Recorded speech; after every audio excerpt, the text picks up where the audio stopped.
everybody, and welcome back to my channel. If you're new here, my name is Priscilla Chigariro. Today we are back on a topic that I don't really feel happy having to come back to talk about, but today is the last and the final episode of this story time, the story of my marriage. What has changed? Last time that I talked about this story, I couldn't go into much detail because there was a trial that was pending, and I couldn't talk about any of the information that I had discussed with the FBI. I couldn't really say much, to be honest, but as you all know by now, because this morning actually I woke up to a flurry of messages because there were articles online about the results of the trial. And yes, he was found guilty. And just to confirm, I am very much alive. I know that there were a lot of questions. I am very much alive. I'm very much okay. Nothing happened to me, thankfully. I don't take that for granted. I think it's probably the biggest gift, or I don't even know if I can call that a gift, but a lot has changed, let me just put it this way, in my mind about how I process information, or how I've even been processing what happened to me. But anyway, let me just go back. So in my last video, I shared that I was in San Francisco and I wasn't there for a very good reason. And the reason I was there was because of the trial. I was one of the witnesses that testified at the trial. I arrived in San Francisco on the 1st of May. I was there for 3 days. The first 2 days, there was jury selection, and then they did their opening statements. And then the second day, the first witness, who was the undercover FBI agent, was on the stand. So it took the entire day. Initially, I had been told that I was going to go after him, and it was not supposed to take the entire day, the entire second day. So I was on standby for the entire second day, just waiting, but it just took so long. It went on up until all the way into Wednesday, actually, in the morning. He was still on the stand. So in the meantime, whilst I was there, I am not the kind of person who likes to dwell on misery, and I do not let myself get sucked into the horrible aspects of a situation. So I actually just took this trip, and the downtime that I had, I went sightseeing. I spent some time on my own, just enjoying the fact that I had some peace and quiet and space. So I totally enjoyed myself. I didn't want to remember San Francisco for that specifically. So I made sure that I did other things that actually kind of overshadowed that. So that was actually essentially only a very short time period of that entire trip. I was called onto the stand on Wednesday. Like I said, I was the second witness.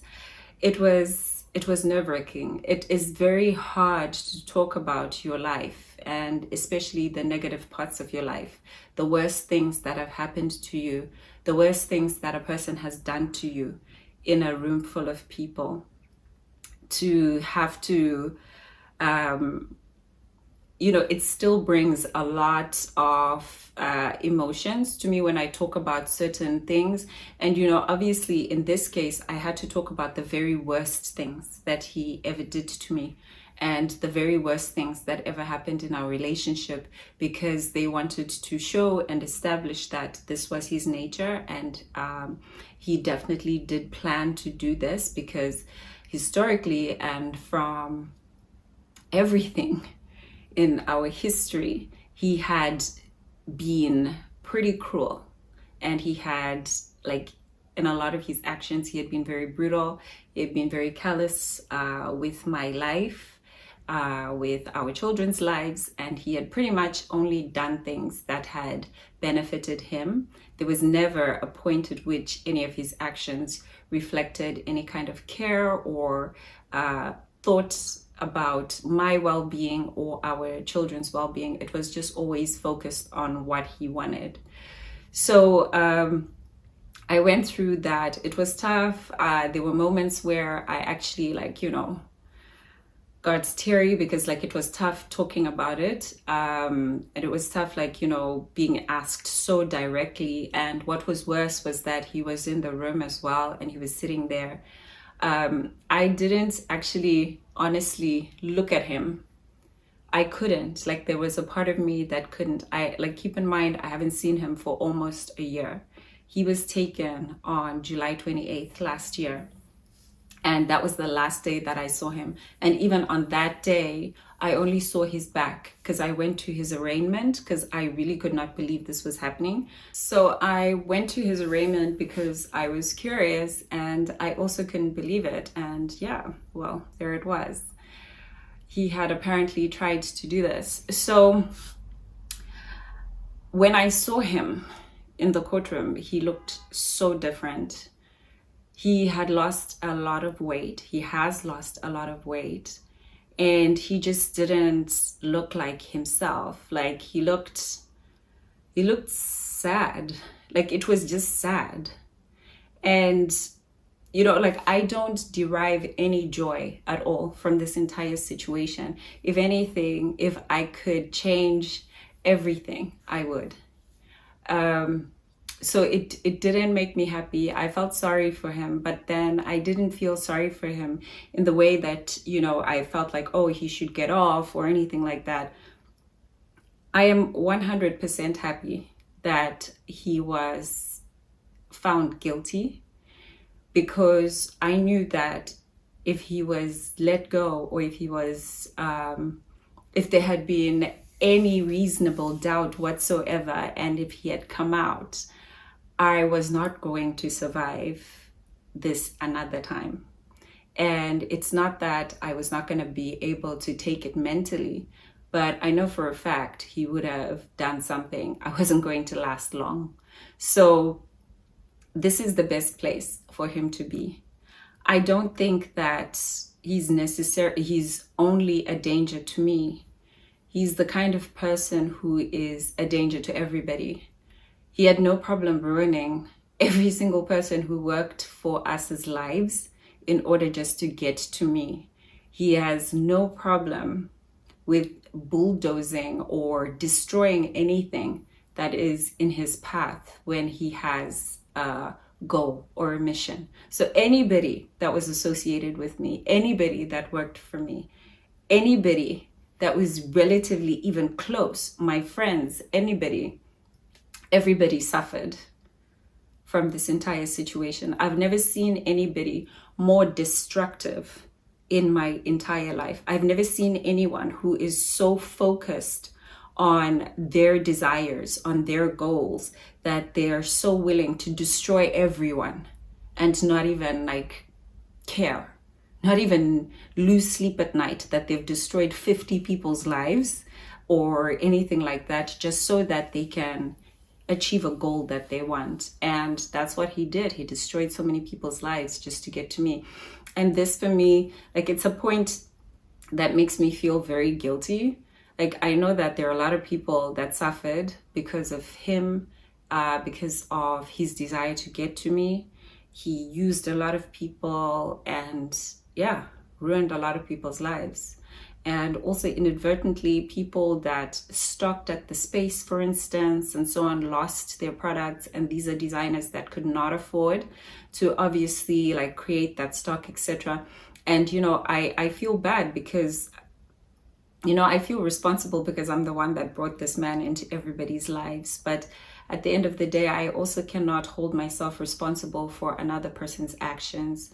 There are choices that we make, and he made his choices, and those choices were wrong. And now for the next 10 years, and that is the maximum length of the sentence, he has time to sit and think about those things that he did. And, was it worth it at the end of the day?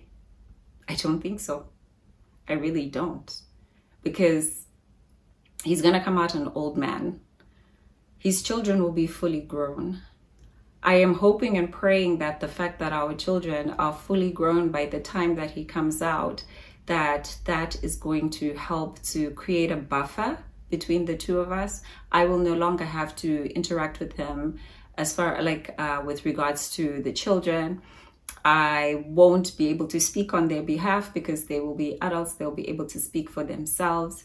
And the fact that they will now be able to see him clearly and know, by then they will know exactly what he tried to do. It will act as a buffer, and I hope it will actually be protection for me. There's not a single day in my life since the FBI told me what he planned to do that I have felt safe. I used to feel unsafe before because of the things that he had done. But now I think it's a state of being. I am much more cautious about everything. I will never be the same. But then at the same time, I will never let this stop me from living. I'll never let it stop me from enjoying my life, because I know that your time is so limited, and I'm actually one of the luckiest women possible, because women are killed every single day in domestic violence situations, and I got to walk away. A little bit of details that I didn't share. Some of the details you've all already seen. I will link the article for anybody that hasn't seen it. But the FBI agent who ultimately caught him was not the first person that he hired to try to kill me. He hired a team from outside the country. They don't say it in the article, but he hired ex-Mossad agents. For anybody who doesn't know who Mossad is like the CIA in Israel. They are intelligence officers. Very dangerous, as we all know. So he hired ex-Mossad agents. They came to Massachusetts. They did their appraisal, I guess. And they told him that they wanted 210,000 US. And he said no, that was too much. That was how I got out of that first hit. He had already paid them $10,000 for them to come and do the assessment. But yeah, thank God he was being cheap, because otherwise I wouldn't be here to talk about this. This is not a funny situation, but in order for me to actually be able to survive this, there are two options. I always look at it as like this. I have two options. I can either laugh about some of the things or cry and be depressed and stop living. So I choose to laugh about some of it. So I was actually talking to someone, I've forgotten who, and I said to them, there's the saying, cheap will always cost you. And in this situation, it's cost him several years. They probably would have just killed me and left the country, and no one would be the wiser. They would have never been caught. So yeah, I escaped that. And then he met this agent who he told how much he despised me, I guess, and the situation that was happening with us. His beef with me, for everybody to understand, he wanted sole custody of our children. As long as, from the time that we separated, from the time that I ended our marriage, he didn't want me to have a good life. He actually said to me that it was unfair that my life would improve from leaving him, because he knew that I was the only negative in his life. And now that I was rid of him, I would be happy. So he didn't want me to be happy. So his goal and mission was to destroy me, to make me as unhappy as he was, to take away everything that I loved, and most of all, to take away my children. So he was on this mission, first kidnapped our son, and then when we came here, I guess ultimately decided, when he saw that there was absolutely no way that I was ever going to let him separate me from my children. He decided the only way was to have me killed. It's bizarre to talk about, sometimes, like, especially I think when I see it in print, like this morning when I woke up and I saw those articles, not that I didn't know that they were coming, but it's still bizarre to think that that is my life. I am that person that these people are talking about. That is a picture of me. This is what happened to me. I still can't even accept it. And I can only imagine what it's like for everybody else. It is like watching a movie. I feel like I'm in a movie, a bad movie that I want to get out of, that I just wish would end. And hopefully this is the end of it. But after the trial, I actually didn't stay until the end of the trial. As soon as I testified and got off the stand. Oh, incidentally, when I was being cross-examined, his lawyers did not ask me a lot of things. They simply asked me, basically admitted in a way, that he had set me up in Zimbabwe, the drug charges. They asked me if I had been arrested, if I had been falsely arrested in Zimbabwe, and I said yes. They asked me if I had indicated that I suspected that he was involved, and I said yes. And they basically asked me questions along the lines of the fact that did I agree that he was accustomed to bribing people or bribing the authorities in order to get his way? And I said yes. I didn't understand this line of questioning because I didn't know at the time the details of the case. And so this totally stressed me out. I got off the stand. I spoke to the prosecution and I asked them, what was that about? And they were like, well, they're not really sure, etc. They couldn't actually share much information with me. So I spoke to somebody, like his cousin, later, and then she said to me that his defense was that he was trying to bribe an immigration officer to have me deported. Not that that is a nice thing to do to anybody, but it was a lesser crime. It carries, I guess, he wasn't on trial for that. So I guess he felt like he could admit to a lesser crime in order to get away with the bigger crime, what he was actually planning to do.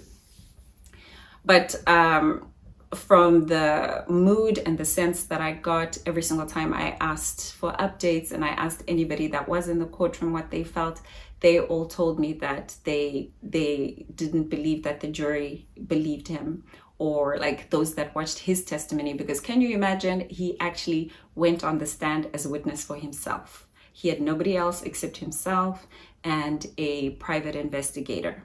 He went on and then just went on about how he had only just tried to have me deported, although I don't know how he would have done that, considering I had the assistance of the State Department, the US State Department, to get into the US. How are you going to get me out?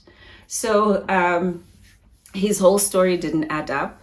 And on top of all that, the undercover FBI agent had 4 hours of recording of him talking about everything, all the details that were played in court.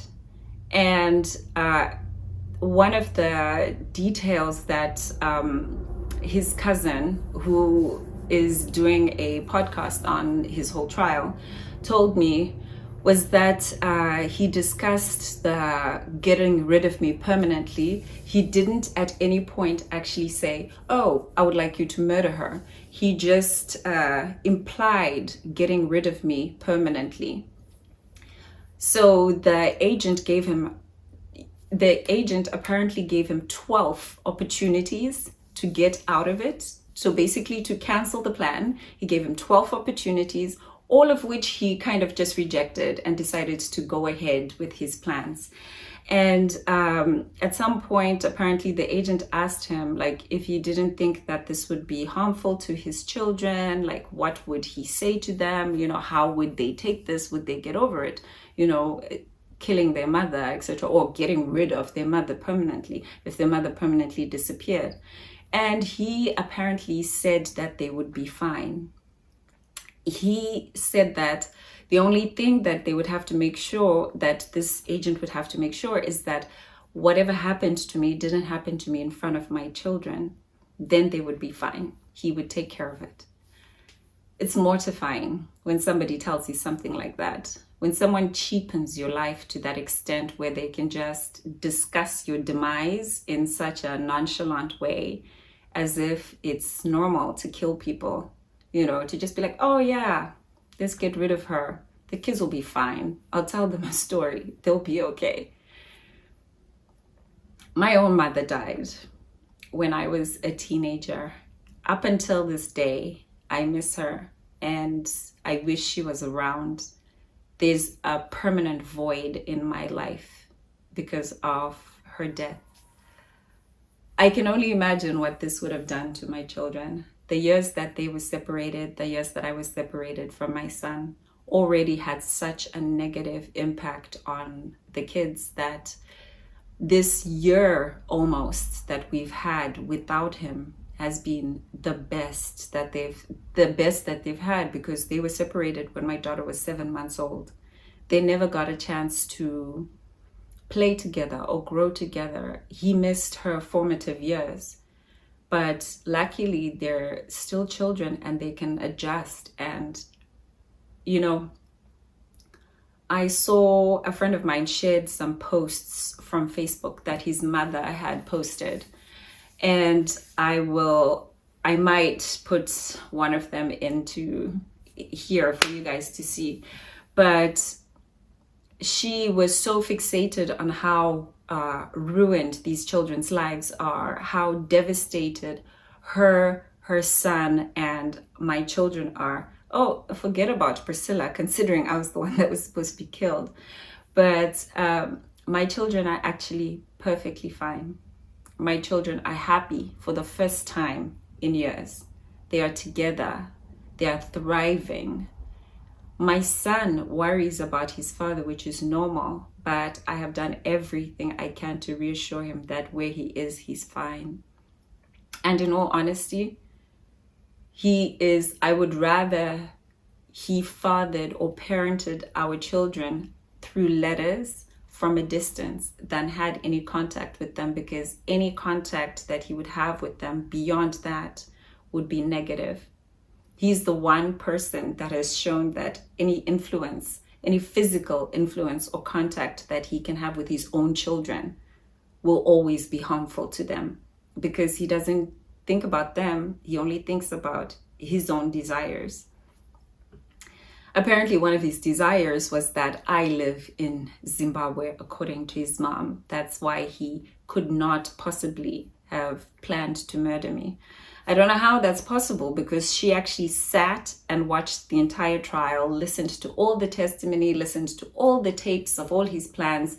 And although 12 jurors decided that he was guilty at the end of that, she didn't see it still. She still thinks, and this is her justification, she thinks that he was set up by the FBI. Yeah, I feel sometimes like, anyway, actually, you know what? I'm not going to comment. I'm just going to say people are very delusional. I feel like sometimes and you know what? It's not even like I feel like sometimes I am living in a crazy world. I have been exposed to craziness that is beyond, and this is part of it. So the long and the short, he was found guilty. He's going to be sentenced in 3 months, in about 90 days.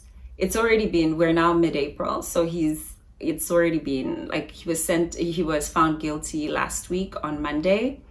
That article came out on Wednesday. I found out all this new information together with everybody else that saw the DOJ press release. So I was processing, and I was wanting to do this last video, but I was just, you know, as much as I know, and over the past year, I have come to accept that this is the situation. Actually hearing the verdict that he was guilty, and oh my God, those were the worst 20 minutes of my life. The victim witness advocate sent me a message to tell me that the jury was back and that she would call me in 20 minutes to tell me the verdict. I've never been so scared in my life, I think, because I was actually forced to now face the fact that if he's let go, he would come out and everything would start all over again. All the court cases, he would probably file 100 different things in court, and that would be it. Like, my life would basically be over. I would be back at square one. So when she called me and she told me he was guilty, I didn't know like the impact that it would have on me. I just cried. I felt like I had been told that someone had died, to be honest. And it wasn't the death of, it was like the death of a fantasy, the death of,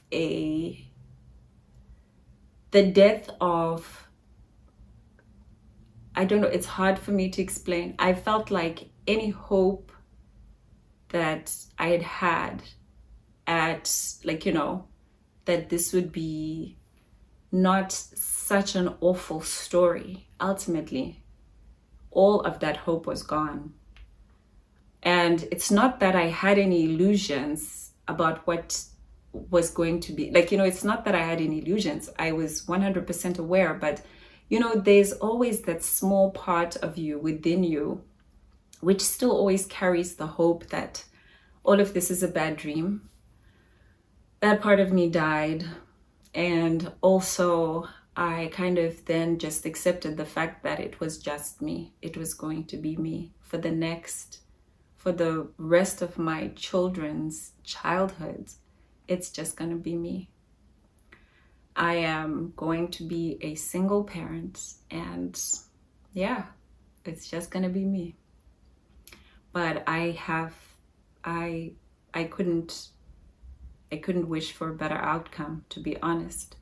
But at the end of the day, my children are the losers, the biggest losers in all of this. They've lost a parent. They're not going to see him for years.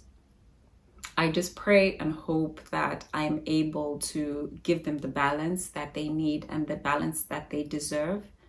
It's a lot on me, on my plate, to be honest, but I feel lucky. I feel like I've been given a second chance at life. I feel like I can rebuild. I feel like I have the opportunity to rebuild. Things and this country and people in this country have been really good to me, which is amazing. It's a support that I had been lacking.